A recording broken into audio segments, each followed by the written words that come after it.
Okay, so that was Mutiny, and let's see, how do we start? I think it confirms that Eurylochus didn't know whom he was giving the torches to, Oh yeah, of course. because that confirms that he wasn't in communication at all with Odysseus there. Yeah, Um, and it's just like strong narratively yeah, for it to be that way. the narrative before is that all became the monsters to protect them, each other and themselves, and there was no communication whatsoever. If even like hey, we're going through this. Like, do we want to possibly even try to like, who wants to sacrifice themselves? You know what I'm saying?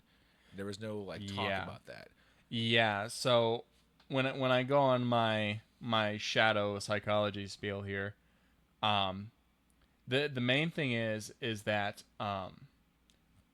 when the shadow lashes out when you try to take control of it, Yeah, when you don't establish a working relationship with it, and that's the thing is, if Odysseus had a working relationship with the shadow, if he had a working relationship with Eurylochus, yeah, Eurylochus wouldn't have opened the windbag, um, and this whole mutiny situation wouldn't yeah, happen because there'd be more yeah. trust. He asked him if he wanted all the power. And I think that was also a reference to the Circe Yeah. arc. So that like he wanted all the power. He would be the puppeteer. Like, Well, I well, that's mean, more than that, like if you integrate your shadow and you have a working relationship with shadow, you're allowed to make mistakes yeah, because you're just a man.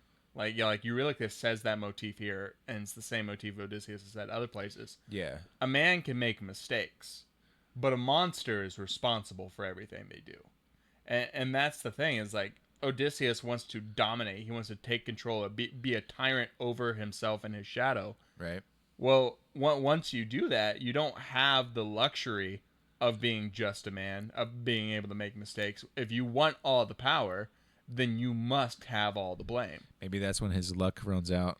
Yeah, and that's another thing is the shadow, and to a degree the super ego, what Polites represents, will draw attention to themselves subconsciously, and like the whole luck runs out motif, like the whole song lucks run out draw is Eurylochus trying to draw Odysseus' attention to be more cautious, to be less naive, Yeah, and to think things through a little bit more.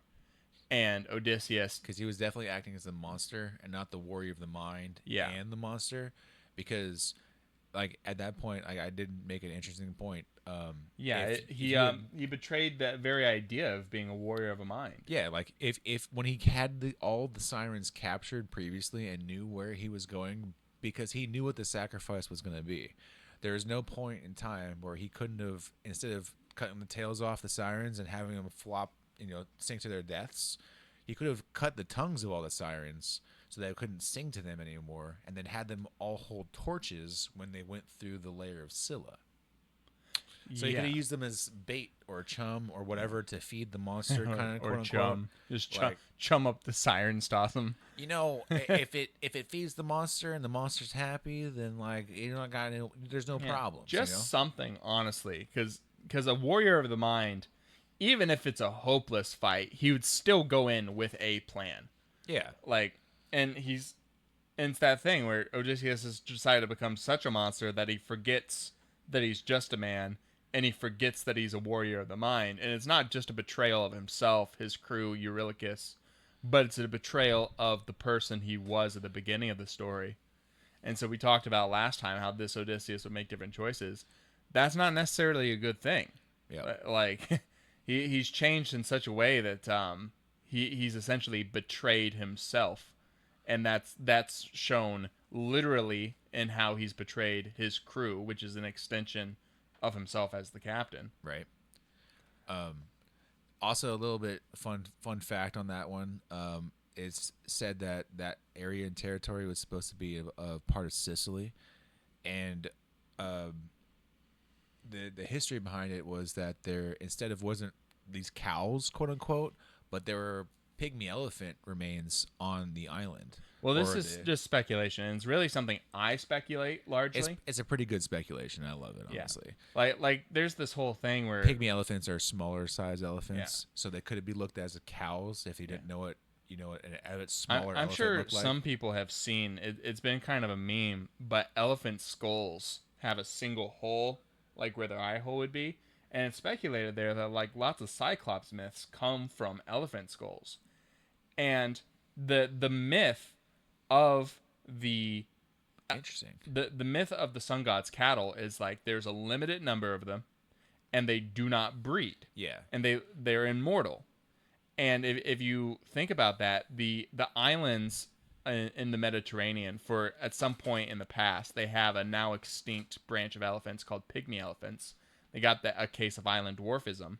Yep. Yep. Yep. And I largely speculate that perhaps it's possible that the whole story of Sun God's cattle is just a story that managed to survive across history because from those pygmy elephants. Yeah, they bred very scarcely. And if one they thing did. I forgot to mention before we wrap this up, because I thought it was really important, was that Odysseus is his crew mutinies. He's bound to the ship, and he loses control of the shadow. And this is once again the shadow lashes out, and when you have moments of weakness, the shadow will take control, and moments of weakness come for us all.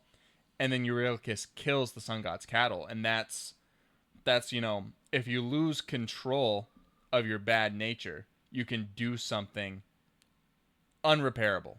They're immortal. They cannot breed. Once it's done, once you've killed the sun god's cattle, there is nothing that can be done to rectify it. Yep. It's over. It's extremely final. That was why he was in panic mode. Yeah, and it's pretty interesting. Right. But yep, we'll be on the next one, and we'll see you then. All right.